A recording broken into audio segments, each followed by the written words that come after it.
아니면 살아갈 수가 없네. 호흡마저도 다 주의 것이니 세상 평안과 위로 내게 없어도 예수, 오직 예수뿐이니.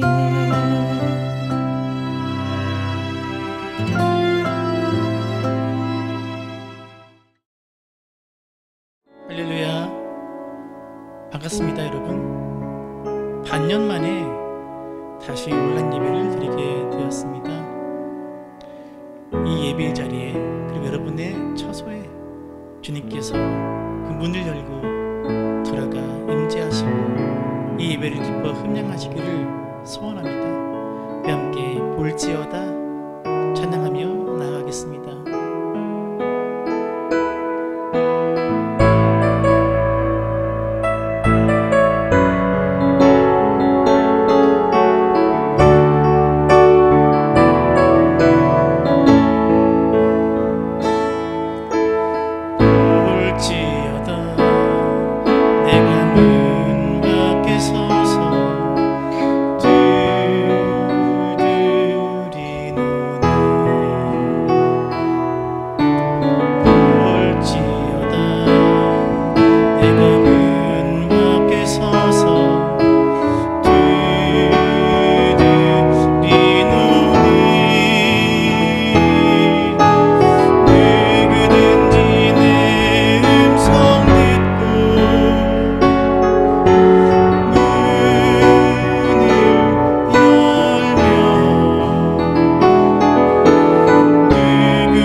하나님, 코로나19의 확산으로 인해 예배의 자리로 나가지 못하고 각자의 삶의 자리에서 예배합니다.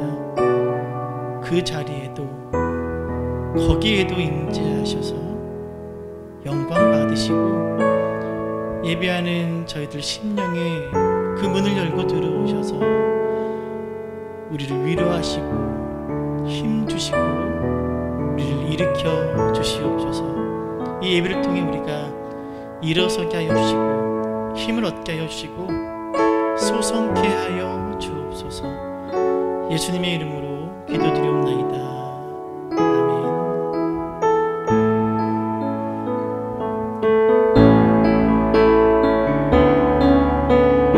내가 누려왔던 모든 것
채워주소서 넘치도록 채워주소서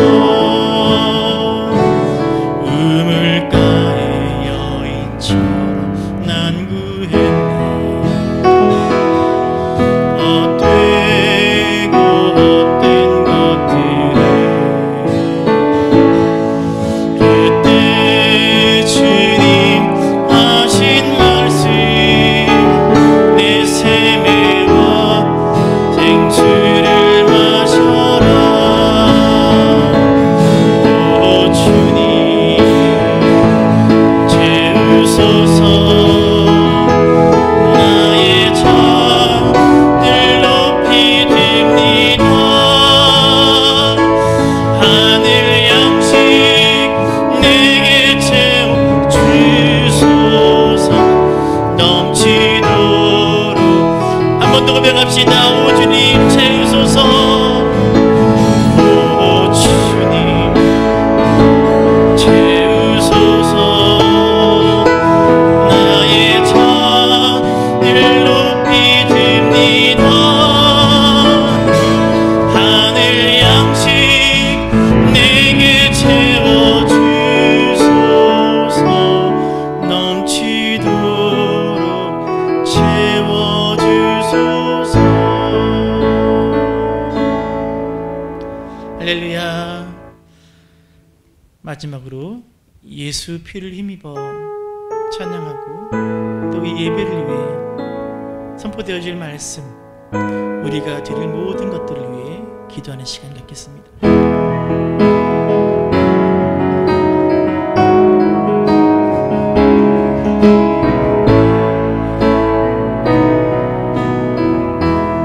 주의 보좌로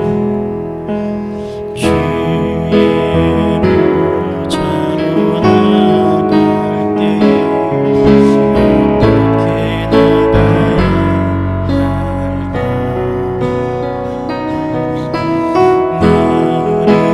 나를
너희는 여호와 하나님을 높여 그의 발등상 앞에서 경배할지어다. 그는 거룩하시도다. 너희는 여호와 우리 하나님을 높이고 그 성산에서 예배할지어다. 여호와 우리 하나님은 거룩하심이로다. 아멘. 만군의 여호와 우리 하나님, 거룩한 주일에 삼위일체 하나님께 예배드리게 하시니 감사합니다. 성삼위 하나님께서 친히 함께 하셔서 저희가 드리는 예배를 흠양하시고 영광을 거두어 주옵소서. 코로나19로 인해 함께 모이지 못하고 각자의 처소에서 예배하고 있는 주의 종들에게 오늘도 하늘의 신령한 은혜와 땅의 기름진 복으로 채워주셔서 예배드리는 바로 그 자리에 주님 주시는 위로와 기쁨과 감사가 가득하게 하옵소서. 연약한 자는 강건케 하시고 고단한 자에게는 새 힘을 주시며 상처난 마음은 자비의 손길로 만져주옵소서. 예수님의 이름으로 기도드립니다. 아멘. 찬송가 32장 만유의 주제 1절 찬송하겠습니다.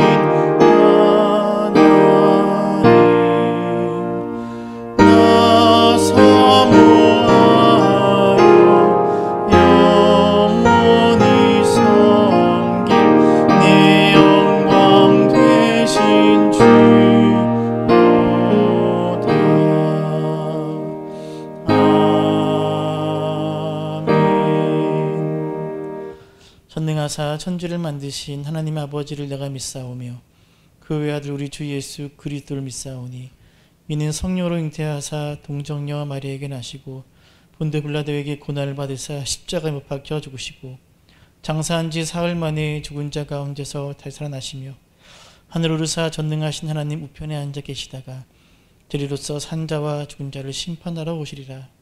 성령을 믿사오며 거룩한 공회와 성도가 서로 교통하는 것과 죄를 사하여 주시는 것과 몸이 다시 사는 것과 영원히 사는 것을 믿사옵나이다. 아멘. 찬송가 391장 오 놀라운 구세주 예수의 주 찬송하겠습니다.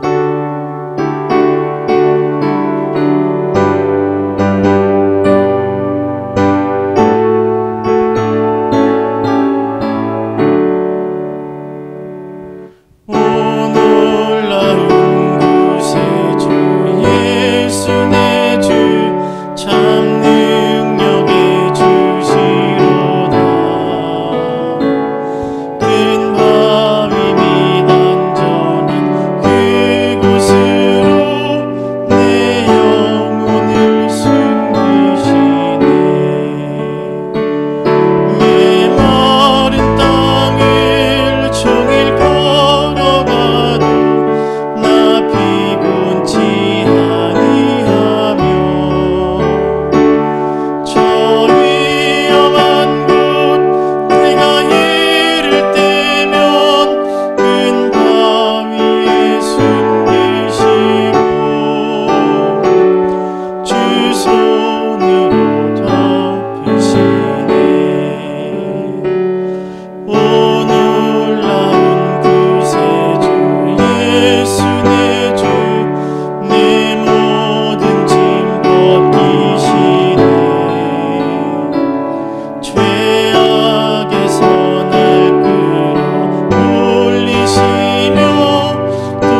성실을 교도하겠습니다.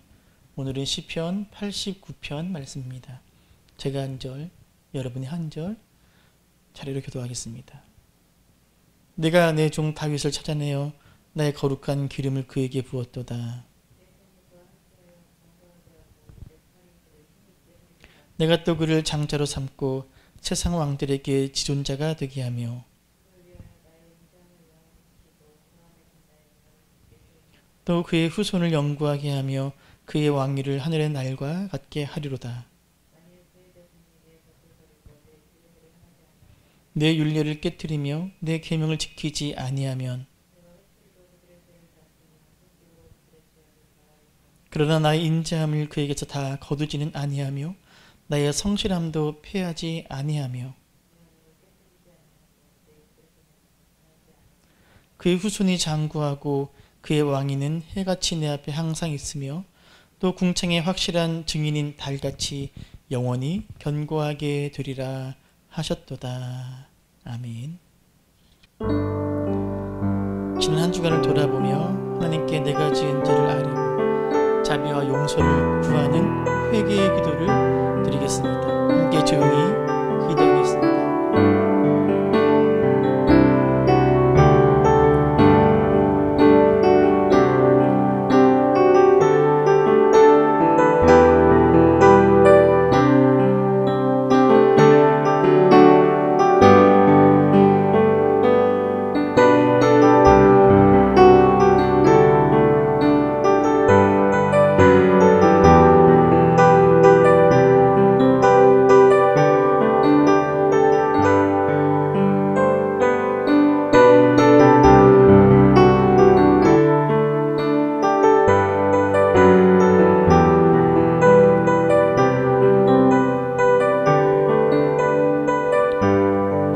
여호와는 마음이 상한 자를 가까이 하시고 중심으로 통회하는 자를 구원하시는도다. 그의 모든 뼈를 보호하시며 그 중에서 하나도 꺾이지 아니하도다. 아멘. 꽃들도 함께 찬양하겠습니다.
이 시간 공동의 기도를 함께 고백하겠습니다. 자비와 긍휼이 많으신 하나님, 목자 없는 양과 같이 세상에서 방황하던 저희들이 거룩한 주일의 은혜를 사모하며 주님께로 나아갑니다. 악한 짐승에 쫓기듯 살아온 저희들을 주님의 품에 품어 주옵소서. 예배하는 이 시간 분자고 고단했던 세상 일은 뒤로하고 온전히 주님만 바라보게 하옵소서. 마음과 뜻과 정성을 다해 하나님을 예배하오니 홀로 영광받아 주옵소서. 우리 영혼이 심히 목마르오니 은혜의 강가로 인도하여 주옵소서. 줄이고 지친 저희들을 기름진 꿀이 있는 초장에 눕게 하여 주옵소서. 그리하여 공허했던 저희들 인생의 잔을 넘치도록 채워 주옵소서. 코로나19라는 전염병으로 인해 온 땅 백성들이 고통과 절망 중에 신음하고 있사오니 주여 이 나라 이 백성들에게 임재하사 그 사랑과 능력을 보여주옵소서. 그리하여 우리 모두 주 예수 그리스도 안에서 다시 한번 구원의 기쁨과 소망을 붙들고 일어나게 하여 주옵소서. 우리의 목자 되시는 예수님의 인도를 받으면서 참된 만족과 기쁨을 누리는 예배가 되기를 원하오며 예수님의 이름으로 기도드립니다. 아멘. 이 시간 우리에게 선포되어지는 하나님의 말씀이 내 길에 앞서 행하며 내 삶을 인도하시는 말씀이 되기를 소망하며 오늘 이곳에 계신 성령님 함께 찬양하겠습니다.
하나님께서 오늘 우리에게 주신 말씀은 마가복음 12장 1절에서 12절까지 말씀입니다.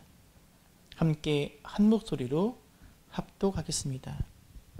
예수께서 비유로 그들에게 말씀하시되 한 사람이 포도원을 만들어 산 울타리로 두르고 집 짜는 틀을 만들고 망대를 지어서 농부들에게 새로 주고 타국에 갔더니 때가 이르매 농부들에게 포도원 소출 얼마를 받으려고 한 종을 보내니 그들이 종을 잡아 심히 때리고 거저 보내었거늘 다시 다른 종을 보내니 그의 머리에 상처를 내고 능욕하거늘 또 다른 종을 보내니 그들이 그를 죽이고 또 그의 많은 종들도 더러는 때리고 더러는 죽인지라. 이제 한 사람이 남았으니 곧 그가 사랑하는 아들이라. 최후로 이를 보내며 이르되 내 아들은 존대하리라 하였더니 그 농부들이 서로 말하되 이는 상속자니 자 죽이자 그러면 그 유산이 우리 것이 되리라 하고 이에 잡아 죽여 포도원 밖에 내에 던졌느니라. 포도원 주인이 어떻게 하겠느냐? 와서 그 농부들을 진멸하고 포도원을 다른 사람들에게 주리라. 너희가 성경에 건축자들이 버린 돌이 모퉁이의 머릿돌이 되었나니 이것은 주로 말미암아 된 것이요 우리 눈에 놀랍도다 함을 읽어보지도 못하였느냐 하시니라. 그들이 예수의 비유가 자기들을 가리켜 말씀하신 줄 알고 잡고자 하되 무리를 두려워하여 예수를 두고 가니라. 아멘.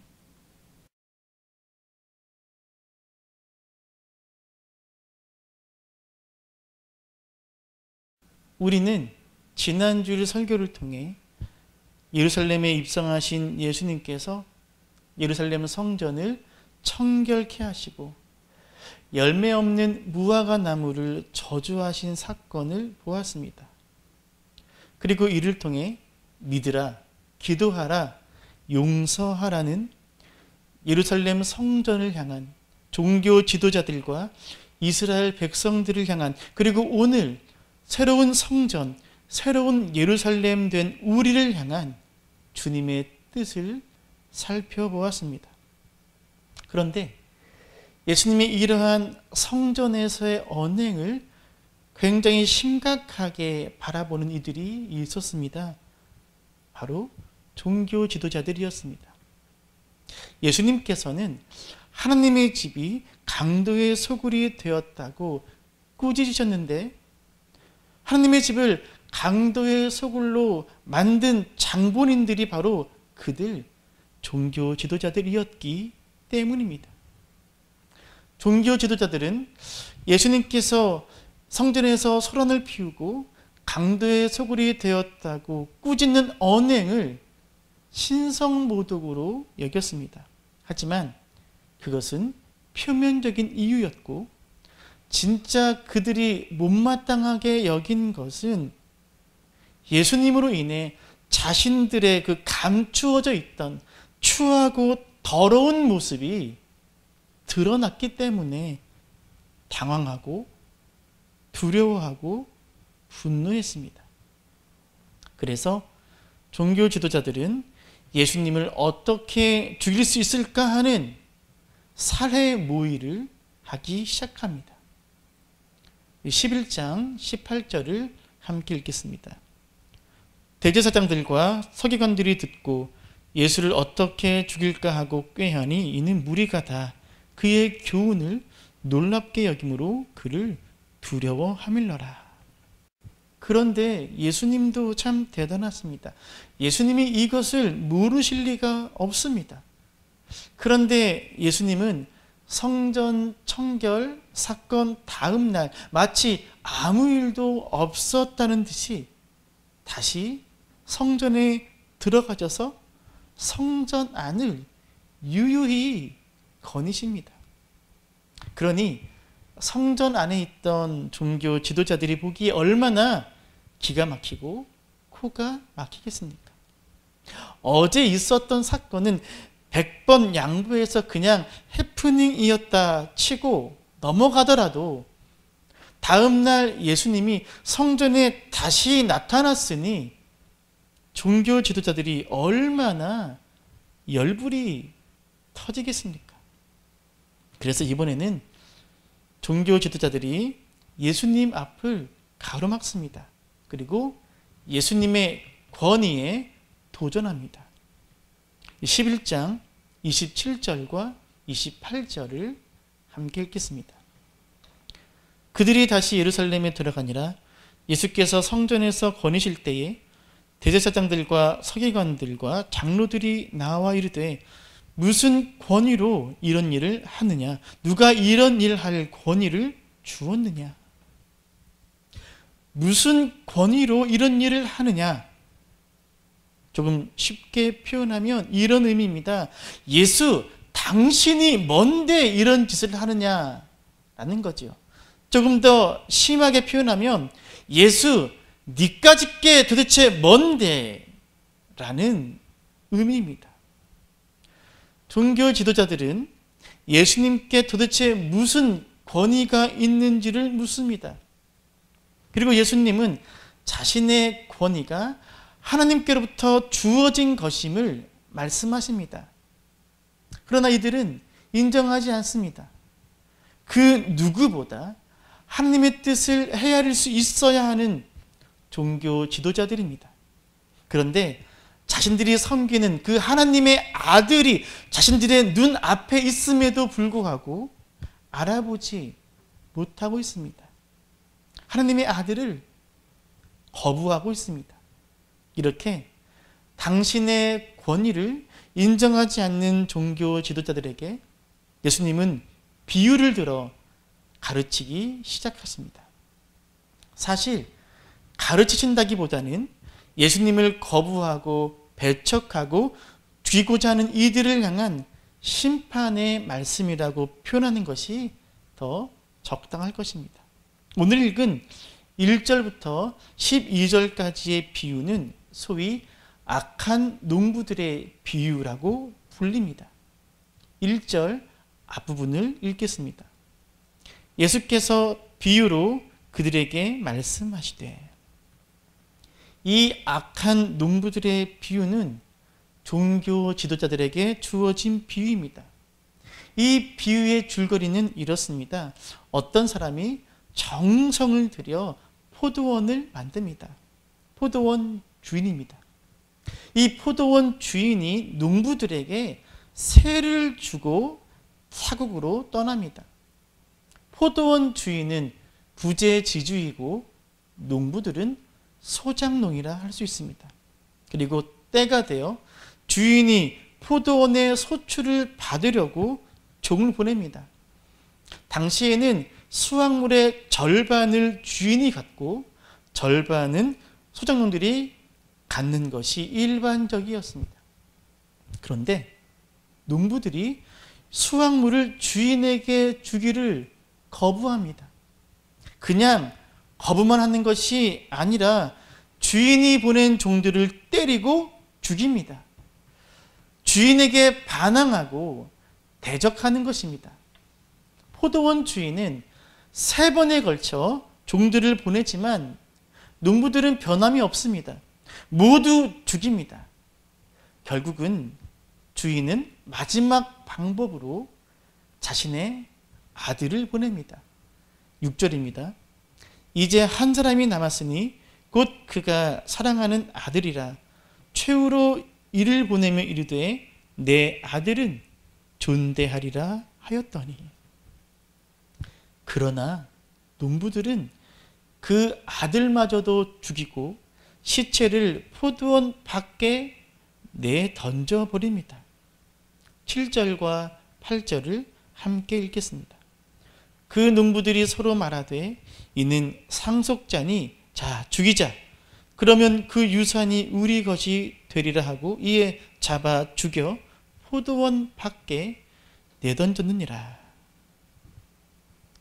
농부들의 행위가 무척이나 잔인무도합니다.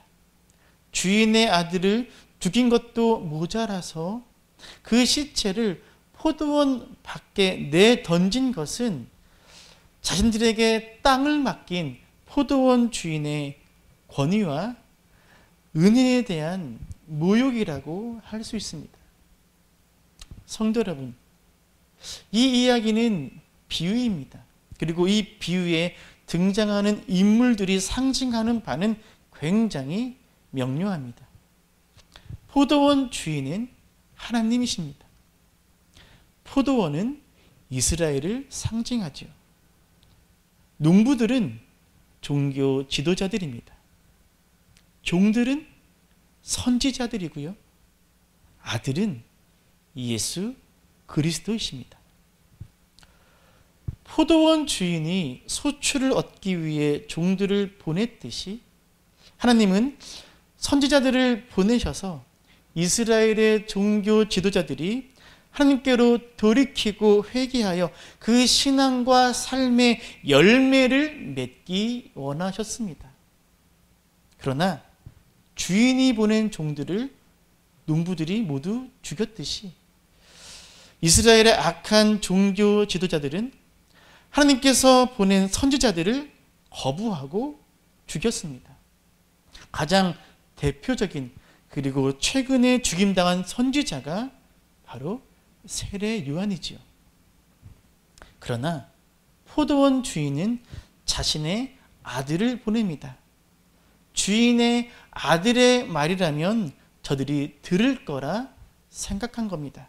하지만 농부들은 아들마저 거부하고 죽이고 내버립니다. 이처럼 하나님은 끝끝내 반역하고 거부하는 이들에게 당신의 아들인 예수 그리스도를 인간의 몸으로 보내십니다. 그러나 예수 그리스도는 이들에 의해 붙잡혀 죽임을 당하고 버려질 것입니다. 결국 이 악한 농부들의 비유는 하나님의 아들이신 예수 그리스도의 죽음에 대한 예언이자 그를 거부하고 배척하고 죽인 종교 지도자들의 불신앙과 불순종, 그리고 그들에 대한 하나님의 심판을 예언하는 이야기입니다. 악한 농부들의 비유를 마치시면서 예수님은 이들에게 물으십니다. 9절입니다. 포도원 주인이 어떻게 하겠느냐? 와서 그 농부들을 진멸하고 포도원을 다른 사람들에게 주리라. 포도원 주인이 어떻게 하겠느냐? 여러분, 포도원 주인이 어떻게 하는 것이 당연하겠습니까? 심판이지요. 악한 농부들에게는 하나님의 심판이 임할 것입니다. 그리고 예수님의 비유를 들은 이 종교 지도자들은 이 비유가 자신들에 대한 이야기임을 눈치챕니다. 이 종교 지도자들은 자신들의 눈앞에 있는 하나님의 아들은 알아보지 못할 정도로 영적으로 어두웠지만 자신들의 이익과 관련해서는 눈치가 구단이었습니다. 12절입니다. 그들이 예수의 이 비유가 자기들을 가리켜 말씀하신 줄 알고 잡고자 하되 무리를 두려워하여 예수를 두고 가니라. 성도 여러분, 이 악한 농부들의 비유는 누가 주인인가에 대한 메시지입니다. 이 악한 농부들은 주인이 아닙니다. 포도원 주인에게 땅을 빌린 소작인입니다. 그런데 이들은 포도원 주인이 보이지 않게 되자 자신들이 주인 행세를 합니다. 포도원의 소출을 바치려 하지도 않고 결국에는 포도원까지 차지하려고 합니다. 이스라엘의 종교 지도자들이 그러했습니다. 이스라엘의 주인은 하나님이십니다.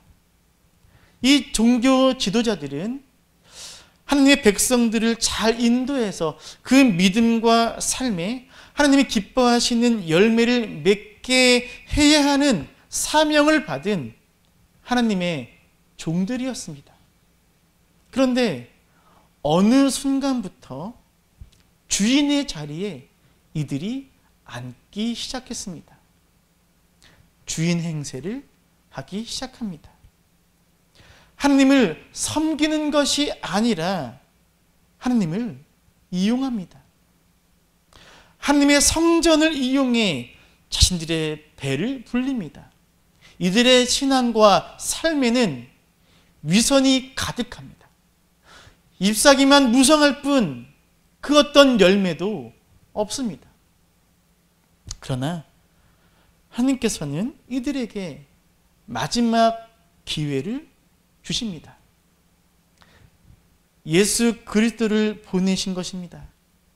주인의 아들은 주인과 같은 존재입니다.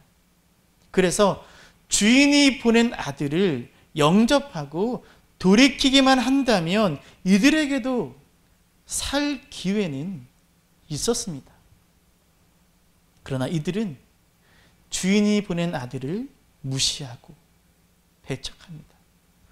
너가 도대체 무슨 권위로 이따위 행동을 하느냐며 하나님이 보내신 아들 예수 그리스도를 무시하고 거부하고 이제는 죽이려고 합니다. 하나님이 보내신 예수 그리스도를 믿지 못하고 인정하지 못하고 그 권위를 무시하며 죽이고자 도모하는 종교 지도자들에게 지금 예수님은 이 비유를 통해 이렇게 말씀하고 계십니다. 너희가 주인이 아니다. 하나님이 주인이시고 하나님의 아들인 내가 주인이다 라고 말입니다. 결국 예수님의 이 비유는 얼마 있지 않아 실제로 성취되고 맙니다. 로마 군대에 의해서 이스라엘은 멸망당합니다.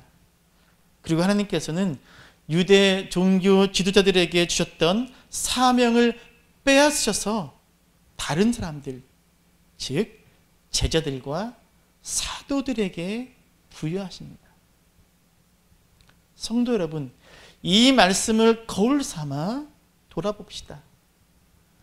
저와 여러분의 삶에 하나님이 주인이십니까? 아니면 내가 주인입니까? 도대체 누가 주인입니까? 주님은 이 비유를 통해서 오늘 저와 여러분에게도 이렇게 말씀하고 계십니다. 너희가 주인이 아니다. 하나님이 너희의 주인이시고 하나님의 아들인 내가 너희의 주인이다 라고 말입니다. 그런데 이 악한 농부들의 비유에는 누가 주인인가에 대한 메시지와 함께 더욱더 본질적인 메시지가 담겨 있습니다. 그것은 바로 버림받은 아들에 대한 메시지입니다. 비유 속의 농부들은 주인에게 땅을 빌린 소작인에 불과합니다. 그러므로 농부들은 성실한 봉사와 그 결실로 주인의 칭찬과 상급을 기다려야 합니다. 그런데 마치 자기가 주인인 양 행세합니다.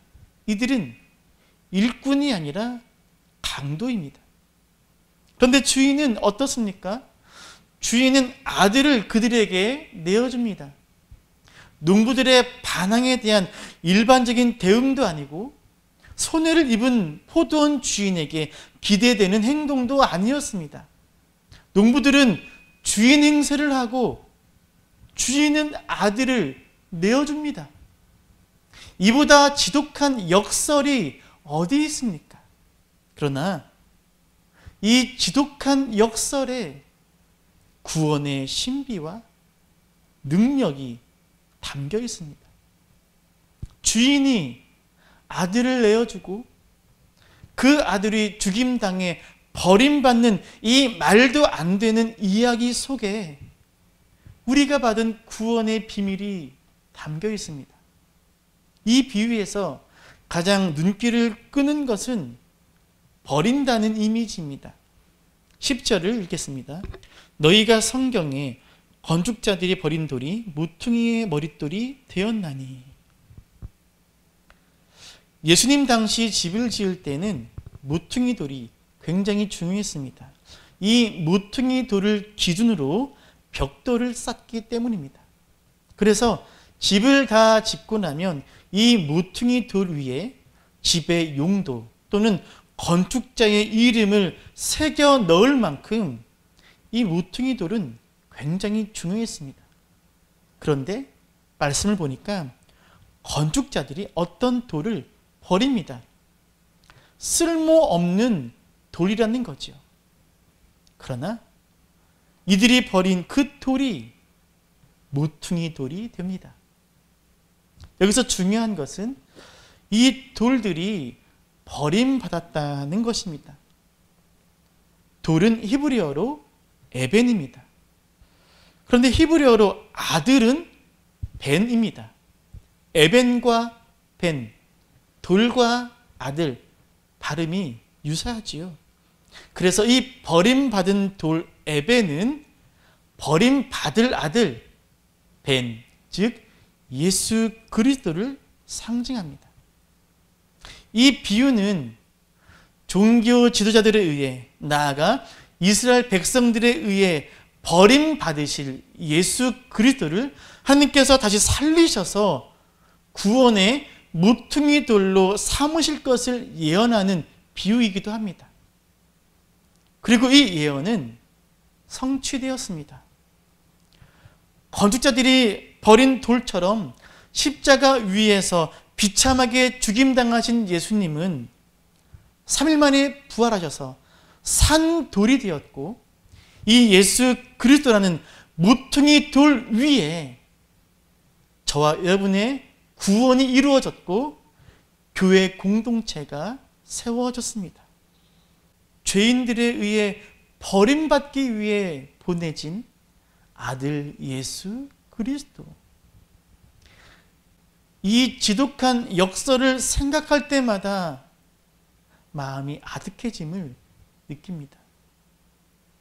농부들에 의해 버림받은 아들처럼, 건축자에 의해 버림받은 그 돌처럼 예수 그리스도는 버림받으셨습니다. 종교 지도자들이 예수를 버렸습니다. 12절 하반절에 보니까 예수를 두고 가니라 라고 되어 있죠. 종교 지도자들이 예수를 버려두고 가는 상징적 모습을 보여주고 있습니다. 그리고 이스라엘 백성도 예수를 버렸습니다.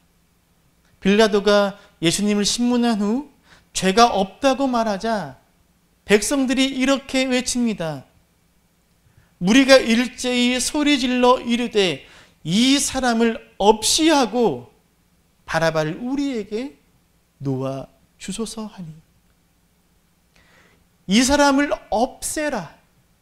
며칠 전 종려나무를 흔들고 겉옷을 벗어 깔며 그렇게 자신들이 환영했던 그 예수를 없이 하라고, 죽이라고 외칩니다. 이스라엘 백성들 역시 예수를 버렸습니다. 그리고 가장 마음 아픈 것은 하나님마저 예수를 버리셨다는 것입니다. 예수님은 극심한 고통과 깊은 절망 그리고 한없는 외로움의 자리인 십자가 위에서 아버지 하나님을 향해 이렇게 절규하셨습니다.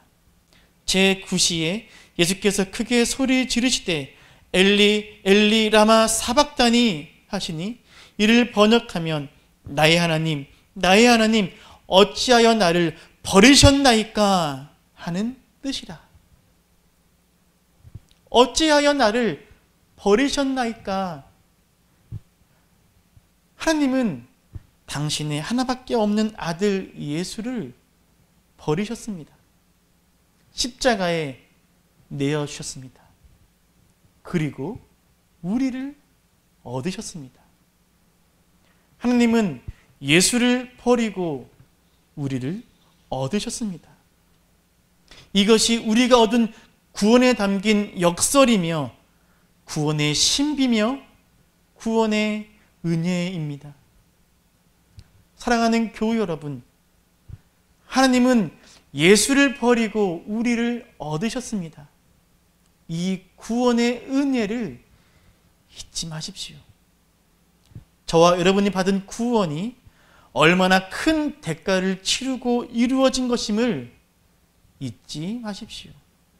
우리 편에서는 믿음으로 값 없이 얻은 구원이지만 하나님 편에서는 아들 예수를 버리고 우리를 구원하신 값비싼 구원임을 기억하십시오. 그러므로 포도원의 악한 농부들처럼 내가 주인 되어 살지 마십시오. 내가 주인 노릇하며 살지 마십시오. 내가 내 삶의 주인이 되어 살라고 우리를 구원하신 것이 아니라 오직 주인 되시는 하나님의 영광을 위하여 살라고 구원하셨음을 잊지 마십시오. 예수를 버리고 우리를 얻으신 그 사랑에 힘입어 오직 하나님의 영광을 위하여 살아가는 여러분이 되시기를, 그리스도의 제자로 살아가는 여러분 되시기를 축원합니다. 오늘 말씀을 기억하며 십자가를 참으신 함께 찬양하겠습니다.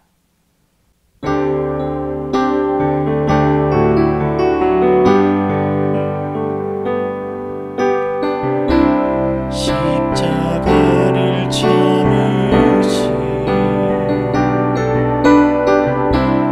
어린 양 예수, 내 죄 씻어주시고 그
예수 하나님의 값없는 은혜, 예수 하나님의 놀라운 지혜, 아름다운 그 이름 예수. 아들 예수를 버리고 우리를 얻으신 하나님, 그 사랑과 은혜를 찬양합니다. 버림받으셨기에 우리를 구원하실 수 있었던 그 구원의 신비와 은혜를 기억하며 우리를 향해 부어진 이 사랑 안에 살게 하여 주옵소서.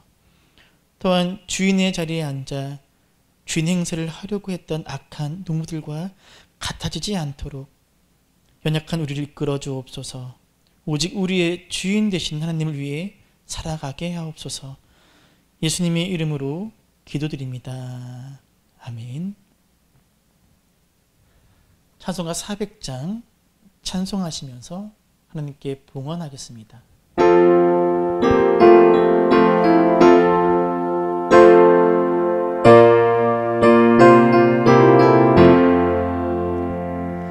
험한 시험 물속에서 나를 건져두시고 무한 풍랑 지나도록 나를 숨겨주소서. 주여 나를 돌보시사 보이 품어주시고 험한 풍파 지나도록 나를 숨겨주소서. 권세 능력 무한하사 모든 시험 이기고 풍랑까지 다스리는 주님 앞에 비우니 주여 나를 돌보시사 보이 품어주시고 험한 풍파 지나도록 나를 숨겨주소서. 죄악길에 빠진 이몸 캄캄한데 헤매며 부르짖는 나의 원 들으소서. 내 주여 주여 나를 돌보시사 보이 품어주시고 험한 풍파 지나도록 나를 숨겨주소서. 아멘.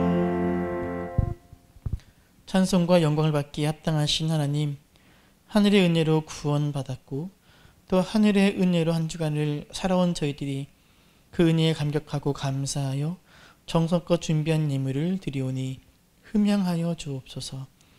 그리고 바친 이 헌금이 주께서 기뻐하시는 곳에 귀하게 쓰이게 하옵소서. 예물을 바친 손길을 기억하시고 어디에 있든지 무엇을 하든지 주님의 은총 아래 거하게 하여 주옵소서. 예수님의 이름으로 기도드립니다. 아멘. 교회 소식입니다. 의정부 서문학교회 주일 예배 함께해 주셔서 감사합니다. 코로나19로 인한 사회적 거리두기에 따라 온라인 예배로 드리고 있습니다. 다음 주일까지 온라인 예배로 드립니다. 온라인 헌금을 드리기 원하는 분들은 교회 계좌로 송금해 주시면 됩니다. 계좌는 두 개입니다. 아래 계좌는 원래 사용하던 계좌이고 위에 계좌는 교회 법인 통장 계좌입니다. 아무 쪽으로나 송금하셔도 무방합니다. 수요 예배는 에베소서 강해를 온라인 예배로 드립니다. 새벽 예배와 금요 기도에는 모이지 않습니다. 이정희 권사님 아드님 우상명 성도와 항암 치료 중인 김영백 지사님을 위해서 함께 기도해 주시길 바랍니다. 위탁의 말씀을 전하겠습니다. 주일 예배를 마쳤습니다. 이제 여러분의 삶의 자리에서 오늘 주신 말씀을 붙잡고 살아가십시오. 예수님을 버리고 우리를 얻으신 하나님의 사랑을 마음과 삶에 새기십시오. 그리고 그 사랑을 힘입어 주인이 아닌 종으로 하나님의 백성으로 예수 그리스도의 제자로 살아가십시오. 아멘. 예배자 찬양하신 후에 축도로 예배를 마치겠습니다.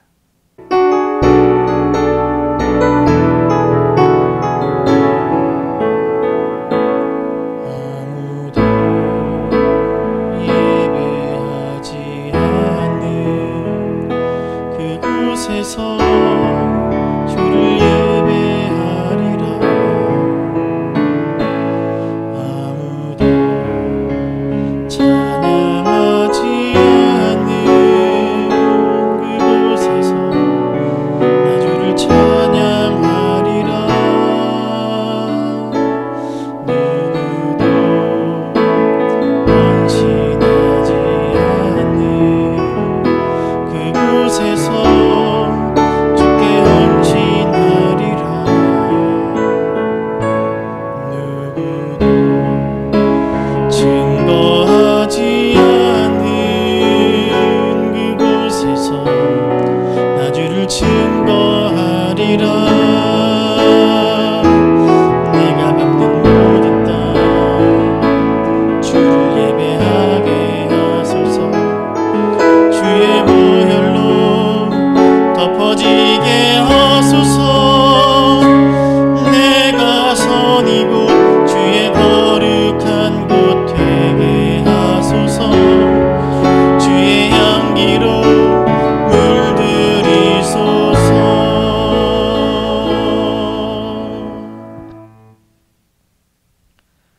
이제는 예수 그리스도의 은혜와 하나님의 사랑과 성령의 교통하심이 예수를 버림으로 우리를 얻으신 하나님을 주인으로 온전히 섬기며 살아가기를 결단하는 주의 종들의 머리 위에 지금부터 영원까지 함께 있을지어다. 아멘.